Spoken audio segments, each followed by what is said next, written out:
Hi girls, Kannada ಬರುತ್ತೆ ಎಲ್ರಿಗೂ? ಹಾ, ಕನ್ನಡ ಗೊತ್ತಿಲ್ಲ. ಯಾವೂರು? ಕೇರಳವಾ? ಹಾ, ನಿಮ್ಮ ಹೆಸರೇನು? ನಿಮಗೆ ಕನ್ನಡ ಬರುತ್ತಲ್ವಾ? ರಕ್ಷಿತ್ ಅವ್ರು ಏನ್ ಓದ್ತಾ ಇದ್ದೀರಾ? ಈ ಕಡೆ ಬನ್ನಿ. ಯಾಕೆ ಬಂದಿದ್ದೀರಾ ಇಲ್ಲಿ? ಪ್ರೊಟೆಸ್ಟ್ ಯಾವ ಕಾರಣಕ್ಕೆ?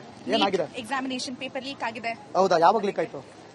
ಎಷ್ಟೊತ್ತಿ ಲೀಕ್ ಆಗುತ್ತೆ ನಿಮಗೆ? ಅಲ್ಲ, ಈಗ ರೀಸೆಂಟ್ ಆಗಿ ಯಾವಾಗ ರೀಸೆಂಟ್ ಆಗಿ ಲೀಕ್ ಆಗಿದೆ ಅಲ್ವಾ? ಯಾವ ತಿಂಗಳಲ್ಲಿ ಯಾವ ತಿಂಗಳಲ್ಲಿ ಎಕ್ಸಾಮ್ ನಡೀತು? ಎಕ್ಸಾಮ್ ಯಾವ ಮಂತ್ ಅಲ್ಲಿ ನಡೀತು ಅಂತ ಗೊತ್ತಾ ನಿಮಗೆ? ಗೊತ್ತಿಲ್ಲ. ಯಾವಾಗ ರೀ ಎಕ್ಸಾಮ್ ಆಯ್ತು ಅಂತ ಗೊತ್ತಾ? ಅದೆಲ್ಲ ನೀವು ಕೇಳಬೇಡಿ. ನಾನು ಯಾಕೆ ಕೇಳ್ತಿದ್ದೀನಿ ಅಂದ್ರೆ, ನೀವು ಪ್ರೊಟೆಸ್ಟ್ ಮಾಡಕ್ ಬರ್ತಿದ್ದೀರಿ ಅಂದ್ರೆ ಎಲ್ಲ ತಿಳ್ಕೊಂಡು ಬರ್ಬೇಕು. ಓಕೆ, ಗೊತ್ತಿಲ್ಲದ್ರೂ ಬರ್ಬೋದಲ್ವಾ? ಓಕೆ, ನಿಮಗೆ ಯಾಕೆ ಹರ್ಟ್ ಆಗಿದೆ ಪ್ರೊಟೆಸ್ಟ್ ಮಾಡ್ಬೇಕಂತ? ಯಾಕೆ? ಬಿಕಾಸ್ 21 ಪೀಪಲ್ ಸುಸೈಡ್ ಮಾಡ್ಕೊಂಡಿದ್ದಾರೆ ಸ್ಟೂಡೆಂಟ್ಸ್, ಅದಕ್ಕೋಸ್ಕರ. ಓಕೆ, ಅದಕ್ಕೋಸ್ಕರ ಸಪೋರ್ಟ್ ಮಾಡಕ್ ಬಂದಿದ್ದೀವಿ. ಓಕೆ, ನೀವು ಆಸ್ ಎ ಸ್ಟೂಡೆಂಟ್ ಆಗಿ ಸ್ಟೂಡೆಂಟ್ ಸಪೋರ್ಟ್ ಮಾಡಕ್ ಬಂದಿದ್ದ ಅಥವಾ ಯಾವುದೋ ಒಂದು ಸ್ಟೂಡೆಂಟ್ಸ್ಗೋಸ್ಕರ ಬಿಜೆಪಿ ಜಿರ್ಲೆ ಪರ್ಲೆ ತಿಗಣೆ ಅದೆಲ್ಲ ಇಲ್ಲ. ಪ್ಲೀಸ್ ಇದ್ರ ಬಗ್ಗೆ ಸ್ವಲ್ಪ ಅಲ್ಲ, ಜಾಸ್ತಿ ಗಮನ ಕೊಟ್ಟು ಲೈಕ್ ನೋಡಿ ಏನಾದ್ರು ಮಾಡಕ್ ಆಗುತ್ತಾ ನಿಮ್ ಕೈಯಲ್ಲಿ? ಪ್ಲೀಸ್ ಸಪೋರ್ಟ್ ಮಾಡಿ ಸ್ಟೂಡೆಂಟ್ಸ್ಗೋಸ್ಕರ. ಸ್ಟೂಡೆಂಟ್ಸ್ಗೋಸ್ಕರ ಸಪೋರ್ಟ್ ಮಾಡಿ. ಓಕೆ, ಮೇಡಮ್, ಕನ್ನಡ ಗೊತ್ತಿಲ್ಲ ಅನ್ನೋದು ಮಾತ್ರ ಚೆನ್ನಾಗಿ ಕನ್ನಡದಲ್ಲಿ ತಿಳ್ಕೊಂಡ್ಬಿಟ್ಟಿದ್ದೀರಿ. ಕನ್ನಡ ಗೊತ್ತಿಲ್ಲ ಅಂತ ಹೇಳಿ ನಮ್ಮ ಮನಸ್ಸಿಗೆ ನೋವು ಮಾಡ್ತೀರಿ. ನೋಡಿ, ಫೋಟೋ ತಕೊಂಡು ರೀಲ್ಸ್ ಮಾಡ್ಕೊಂಡು ಅದನ್ನ ಇನ್ಸ್ಟಾಗ್ರಾಮ್ ಅಲ್ಲಿ ಹಾಕೊಂಡು ಅಪ್ಲೋಡ್ ಮಾಡ್ಕೊಂಡು ಲೈಕ್ಸು ವ್ಯೂಸು ತಗೊಳ್ಳೋವರೆಗೂ ನಮ್ ಜನಕ್ಕೆ ಸೀರಿಯಸ್ನೆಸ್ ಅರ್ಥ ಆಗಲ್ಲ. ಏನಂತೀರಾ ಸರ್? ಕರೆಕ್ಟಾ? ಪ್ರೊಟೆಸ್ಟ್ ಮಾಡಕ್ಕೆ ಅಂತ ಬಂದು ಹಿಂಗ್ ಮಾಡ್ತಾವ್ರೆ. ಇರ್ಲಿ, ಪರವಾಗಿಲ್ಲ, ಒಳ್ಳೇದಾಗ್ಲಿ, ಎಲ್ರಿಗೂ ಅನುಕೂಲ ಆಗ್ಲಿ. ಇವತ್ತು ನೋಡಿ ಸರ್, ರಾಮನ್ ಗುಡಿಯಲ್ಲಿ ಕೊಳ್ಳೆ ಹೊಡಿದಾರೆ, ಅದ್ರ ಬಗ್ಗೆ ಯಾರು ಮಾತಾಡಲ್ಲ. ಯಾಕೆ ಸರ್? 30-40 ಟಿವಿಗಳಿದ್ದಾರೆ. ಒಂದೊಂದು ಅವಾಗ ಟಿವಿಗಳಿಗೆ ಜಮಾನ್ ಇರ್ಲದಾಗ ಅವಾಗ ಇಂಡಿಯನ್ ಫ್ಲಾಗ್ ಎತ್ತಿದ್ರೆ ಬ್ರಿಟಿಷ್ ಅವ್ರು ಶೂಟ್ ಮಾಡೋ ಅಲ್ಲಿ ಕೆಲವೊಬ್ರು ಎತ್ತಿದ್ರು ಫ್ಲಾಗ್ಗಳನ್ನ. ಇವತ್ತೇನ್ ಪರಿಸ್ಥಿತಿ ಸರ್? ನಮ್ಮ ಜನಾಗ ನಮ್ಮ ಹುಡುಗರನ್ನೇ ಟೆರರಿಸ್ಟ್ ಅನ್ನಕತ್ತಾರೆ ಇವರು. ಇಂಥವ್ರು ಹೆಂಗ್ ಸರ್? ಅಲ್ಲ, ಕೆಲವೊಂದು ಸ್ಟೇಟ್ಮೆಂಟ್ಗಳು ಅವ್ರು ಕೊಡೋದು ಸರಿನಾ? ನಿಮ್ಮ ಯಾರು ಸರ್? ಎರಡು ಆಂಗಲ್ ಅಲ್ಲೂ ಕೇಳ್ತಾ ಇದ್ದೀನಿ ಸರ್. ಎರಡು ಆಂಗಲ್ ನಾನು ಎರಡು. ಆಮೇಲೆ ಈಗ ನೋಡಿ, ಮೊಟ್ಟ ಮೊದಲ ಬಾರಿಗೆ ಪೊಲೀಸ್ನವರ ಮೇಲೆ, ಆಸ್ತಿ ಪಾಸ್ತಿ ಮೇಲೆ ಅವ್ರ ಕಡೆಯಿಂದಾನೆ ಮೊದಲಿಗೆ ಹಲ್ಲೆ ಆಗಿರೋದಕ್ಕೆ ಇವತ್ತು ಕಂಪ್ಲೀಟ್ ಆಗಿ ವಿಡಿಯೋಸ್ಗಳು ಲಭ್ಯ ಆಗಿದೆ, ಡೇಟ್.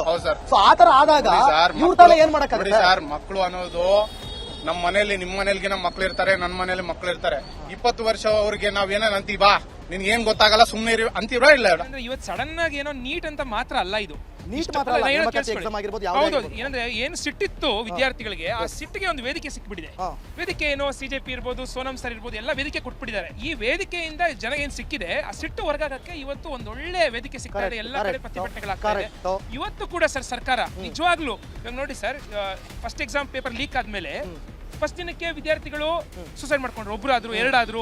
ಅವಾಗ ಅಟ್ಲೀಸ್ಟ್ ಮೋದಿ ಅವರು, ನೋಡಪ್ಪ ಸೂಸೈಡ್ ಮಾಡ್ಕೊಂಬೇಡಿ, ನೀವು ನಾವು ನಿಮ್ ಜೊತೆಗೆ ಇದೀವಿ ಮಾತಾಡಿದ್ರೆ ಅವಾಗ ಮಾತಾಡಿದ್ರೆ ಮೋದಿ ಅವರು, ನೋಡಿ ಸೆಕೆಂಡ್ ಎಕ್ಸಾಮ್ ಕಂಡಕ್ಟ್ ಮಾಡ್ತೀವಿ, ನಾವು ನೀಟಾಗಿ ಮಾಡ್ತೀವಿ, ಯಾರು ಸೂಸೈಡ್ ಮಾಡ್ಕೊಂಬೇಡಿ, ನಿಮ್ ಜೊತೆಗೆ ಇದೀವಿ ಅಂತ ಒಂದು ಧೈರ್ಯ ತುಂಬಿದ ಒಂದು ಟ್ವೀಟ್ ಹಾಕ್ಬಿಟ್ಟಿದ್ರೆ ಖಂಡಿತ ಒಳ್ಳೆದಾಗಿತ್ತು. ಆಮೇಲೆ ಸರ್ 21 ದಿನ ಇವತ್ತು ಎಲ್ಲ ಪೊಲೀಸರ ಮೇಲೆ ಇದು ದೌರ್ಜನ್ಯ ಎಲ್ಲ ಮಾತಾಡ್ತಿದ್ದಾರೆ.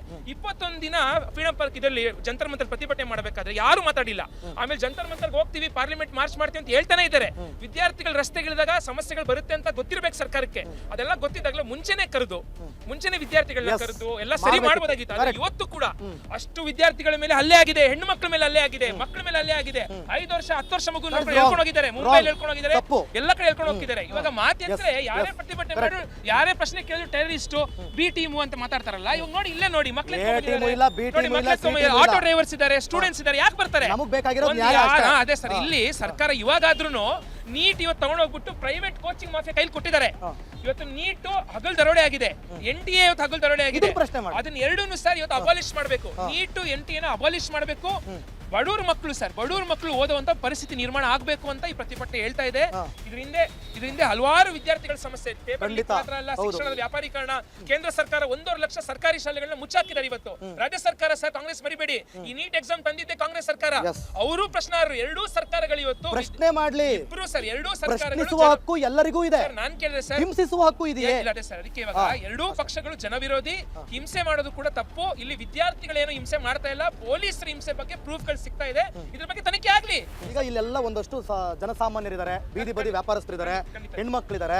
ಸಡನ್ ಆಗಿ ಏಕಾಏಕಿ ಒಂದಷ್ಟು ವಿದ್ಯಾರ್ಥಿಗಳು, ಒಂದಷ್ಟು ಯೂತ್ಸ್ ಎಲ್ಲ ಸೇರ್ಕೊಂಡು ದೊಂಬಿ ಎಬ್ಸಕ್ ಟ್ರೈ ಮಾಡಿದಾಗ ಪೊಲೀಸ್ನವ್ರು ತಾನೇ ಏನ್ ಮಾಡಕ್ ಸಾಧ್ಯ? ಖಂಡಿತ ಆಕ್ಷನ್ ತಗೊಳ್ಳಿ ಸರ್, ನಾವು ಮಾಡಬೇಡಿ ಅಂತ ಹೇಳ್ತಿಲ್ಲ. ಆಕ್ಷನ್ ತಗೊಳ್ಳಿ. ಆತರ ಯಾರು ಮಾಡಿದ್ರೆ, ಅದು ನಿಜವಾಗ್ಲೂ ಈ ತರ ಮಾಡಿದಾರೆ, ತನಿಖೆ ಆಗ್ಲಿ. ಅದನ್ನ ತನಿಖೆ ಆಗ್ಲಿ. ಯಾರು ಆತರ ಪಬ್ಲಿಕ್ ಇದನ್ನ ಡಿಸ್ಮೆಂಟಲ್ ಮಾಡಿದ್ದಾರೆ, ಪೊಲೀಸ್ ಕೊಡ್ತಾರೆ, ಅವ್ರು ತನಿಖೆ ಮಾಡಿ. ಈಗ ನೀವು ಅದನ್ನ ಒಪ್ಕೋತೀರಾ? ಪಬ್ಲಿಕ್ ಆಸ್ತಿ ಪಾಸ್ತಿ ನಾಶ ಮಾಡಬಾರ್ದು. ಯಾರು ನಾನು ಹೇಳೋದು ಇಷ್ಟೇ ಸರ್. ನೋಡಿ, ಎಲ್ಲೋ ಒಂದ್ ಕಡೆ ಒಂದು ಹೋರಾಟ, ಆ ಕಡೆ ದಿಕ್ತಪ್ಪು ಮಾತ್ರಕ್ಕೆ ಎಲ್ಲಾರು ದಿಕ್ತಪ್ತಾ ಇದೆ. ಅಲ್ಲ, correct, ಹೋರಾಟಕ್ಕೆ correct. ಬಂದವರೇ ಸರಿ ಇಲ್ಲ ಆಮೇಲೆ ಅನ್ನೋದು ನಿಮಗೆ ತಪ್ಪು. 100% ವಿದ್ಯಾರ್ಥಿಗಳೇ ಇರೋದಲ್ಲಿ ಸರ್ ಅಲ್ಲೂ ವಿದ್ಯಾರ್ಥಿಗಳು ಇಲ್ಲೇ ವಿದ್ಯಾರ್ಥಿಗಳಿದ್ದಾರೆ ಸರ್. ಕೆಲವರು ಬರ್ತಾರೆ, ನಾನು ಹೇಳಿದ್ನಲ್ಲ ಸರ್, ಕೆಲವು ಪಕ್ಷದವ್ರು ಬರ್ತಾರೆ. ಯಾಕಂದ್ರೆ ಎಲ್ಲರಿಗೂ ಏನಿರುತ್ತೆ ಇಂಥ ಟೈಮಲ್ಲಿ ಒಂದು ಮೈಲೇಜ್ ತಗೊಳ್ಳಂತ ಬರ್ತಾರೆ. ಹಂಗಂದ್ ಮಾತ್ರಕ್ಕೆ ಸರ್, ಹಂಗಂದ್ ಮಾತ್ರಕ್ಕೆ ವಿದ್ಯಾರ್ಥಿಗಳಿಲ್ಲ ಅಂತ ಹೇಳ್ಬೇಡಿ. ಈ ರೀತಿಯ ಚಳುವಳಿಗಳು ದೇಶದಲ್ಲಿ ಸಮಾಜದಲ್ಲಿ ನಡಿಬೇಕು ಅನ್ನೋ ನಾನು ಶಾಂತಿಯುತವಾಗಿ ನಡೀತಾ ಎಲ್ಲಾ ಪ್ರತಿಭಟನೆಗಳು ಚಳುವಳಿಗಳು ದೇಶದಲ್ಲಿ ಸಮಾಜದಲ್ಲಿ ಆಗಾಗ ನಡೀತಾ ಇರಬೇಕು. ಅವು ವ್ಯವಸ್ಥೆಗೆ ಒಂದಿಷ್ಟು ಕನ್ನಡಿಯನ್ನ ಆಗಾಗ ಹಿಡಿತಾ ಇರ್ತಾರೆ. ಆದ್ರೆ ಈಗ ಇಂಪಾರ್ಟೆಂಟ್ ಆಗಿರ್ತಕ್ಕಂಥದ್ದೇನು, ಈ ಚಳುವಳಿ ತನ್ನ ವಿಶುದ್ಧವಾಗಿರ್ತಕ್ಕಂಥ ಶಿಕ್ಷಣ ಕ್ಷೇತ್ರದ ರಿಫಾರ್ಮ್ಸ್ಗೆ ಸೀಮಿತವಾಗಿ ಮುಂದುವರಿಯುತ್ತಾ? That is very important. Education ರಿಫಾರ್ಮ್ಸ್ನ ಬಗ್ಗೆ ಚರ್ಚೆ ನಡಿಬೇಕು ಅಂತಕ್ಕಂಥದ್ದು ನನ್ನ ಆಶೆ. ರೈಟ್. ಈಗ ಅದರಲ್ಲಿ ನೀವೇನೇನು ಅಂತ ಕೇಳಿದ್ರೆ, ಧರ್ಮೇಂದ್ರ ಪ್ರಧಾನ್ ರಾಜೀನಾಮೆಯನ್ನು ವಿದ್ಯಾರ್ಥಿಗಳು ಕೇಳ್ತಿದ್ದಾರೆ.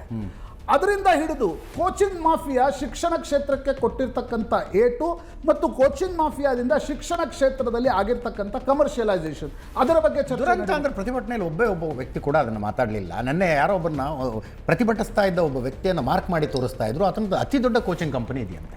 ಮೂರನೇದಜಿ ನೋಡಿ, ಈ ಇಡೀ ಪೇಪರ್ ಲೀಕ್ಗಳು ಅವು ಕಾಂಗ್ರೆಸ್ ಇದ್ದಾಗ ನಡೆದಿವೆ, ಈಗ ದಿಲ್ಲಿಯಲ್ಲಿ ಆಮ್ ಆದ್ಮಿ ಪಕ್ಷದ ಸರ್ಕಾರ ಇದ್ದಾಗ ನಡೆದಿವೆ, ಜನತಾದಳ ಸರ್ಕಾರ ಇದ್ದಾಗ ನಡೆದಿವೆ, BJP ಇದ್ದಾಗ ನಡೆದಿವೆ. ಈ ಪೇಪರ್ ಲೀಕ್ಗಳು ಯಾಕೆ ನಡೀತಿವೆ? ಒಂದು ಸರ್ಕಾರದ ಓವರ್ಸೈಟ್ನ ಸಮಸ್ಯೆ ಇದ್ದೇ ಇದೆ. ಅದರ ಜೊತೆಗೆ ಗ್ರೀಡಿ ಶಿಕ್ಷಕರು. ಇವತ್ತಿನ ದಿನಮಾನಗಳಲ್ಲಿ ಈ ಗ್ರೀಡಿನೆಸ್ ಏನಿರ್ತಿದೆ, 3 ಲಕ್ಷ ಕೊಟ್ಟು ಕೋಚಿಂಗ್ ಸೇರಬೇಕು. I am surprise.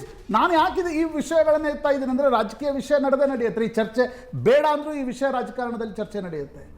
ಶಿಕ್ಷಣ ಕ್ಷೇತ್ರದ ನಿಜವಾದ ಸಮಸ್ಯೆಗಳ ಬಗ್ಗೆ ಈ ವೇದಿಕೆಯಲ್ಲೂ ಕೂಡ ಚರ್ಚೆ ನಡಿಬೇಕು. ಯಾಕಂತಂದರೆ ನನಗೆ ಆಶ್ಚರ್ಯ ಅನಿಸಿದ್ದು, ಇತ್ತೀಚಿನ ದಿನಗಳಲ್ಲಿ ಹೊಸ ಇನ್ಸ್ಟಿಟ್ಯೂಟ್ಗಳು ಬರ್ತಾ ಇವೆ. ಏನು ಹೇಳ್ತೀವಿ ಅವು?